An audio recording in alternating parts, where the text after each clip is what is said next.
कोपरगाव तालुक्यातील मडीखुर्द येथील 2 फेब्रुवारी रोजी झालेल्या ग्रामसभा वादळी ठरली, जिथे ग्रामस्थांनी सरपंच, उपसरपंच आणि ग्रामसेवकांना मागील 5 वर्षात काय काम झाले याबाबत प्रश्न विचारले, मात्र कोणतेही समाधानकारक उत्तर मिळाले नाही. खात्याशी संबंधित माहिती 4 फेब्रुवारीला मिळेल असे आश्वासन मिळाले, तरी त्या दिवशी ग्रामपंचायतीतील एकही पदाधिकारी उपस्थित नव्हता, ज्यामुळे ग्रामस्थांचा रोष उफाळला.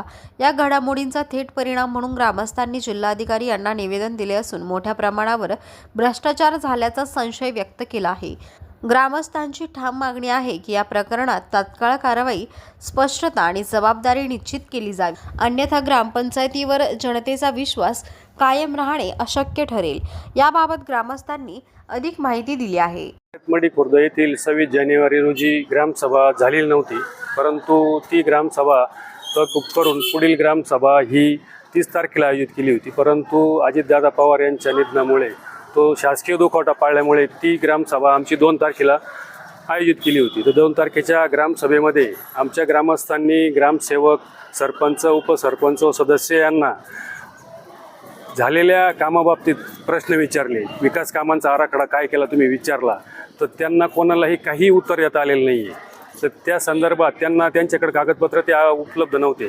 मग त्यांनी आम्हाला सांगितलं की आम्हाला आमच्याजवळ उत्तर नाही, आम्हाला संबंधित त्या शाखेचा अभियंता आणि त्या खात्यासंबंधी माहिती देणारा एक सक्षम अधिकारी आम्हाला उपस्थित करणं गरजेचं आहे. त्यामुळे आम्ही ही ग्रामसभा आमची 4 तारखेला पुढं घ्यायची ठरली. परंतु आज 4 तारखेला आम्ही सर्व ग्रामस्थ इथे आला असता तिथे ग्रामसेवक व इतर अन्य कोणी त्यांचे बॉडी मेंबर कोणी हजर नव्हते. मग त्यामुळे आम्ही आपले जिल्हाधिकारी साहेब यांना त्या संदर्भात आम्ही झालेल्या कथित त्यांचा तो गैरव्यवहार त्या प्रकरणी आम्ही चौकशी करण्याकरता जिल्हाधिकारी साहेबांकडे निवेदन दिलेलं आहे. त्यानंतर आम्ही उपजिल्हाधिकाऱ्यांकडे निवेदन देणार आहोत, तहसीलदार साहेबांना देणार आहोत, BDO साहेबांना देणार आहोत. आणि या माध्यमातून आणि या सर्वांनी साहेबांनी आम्हाला आमच्या गावाला न्याय मिळून तो पारदर्शकपणे कसा आम्हाला त्याची माहिती देता येईल याचे आम्ही सर्व ग्रामस्थ आग्रही आहोत. ग्रामस्थांकडून ग्रामपंचायतच्या स्थानिक स्तरावर अशी अपेक्षा आहे सर्व सरपंच, उपसरपंच यांच्याकडून की सदरील झालेल्या सर्व विकास योजना ज्या होत्या त्यांनी तुम्ही कुठं केल्या, कशा केल्या, त्याचे नेमके तुम्ही बिलं कसे काढले, हे सर्वची सर्व माहिती तुम्ही त्या ग्रामपंचायत समोर ग्रामसभेत मांडावी हीच अपेक्षा आहे.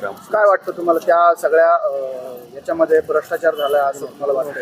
आता ते त्यांनी जोपर्यंत त्यांची माहिती समोर ठेवत नाही, आम्हाला पुढचे जे ग्रामसभा ते ठेवणार आहेत आम्हाला आमच्या ग्रामस्थांकरता त्या माहिती आम्हाला जर समाधानकारक माहिती मिळाली तर आम्ही ग्रामस्थ समाधानी आहोत.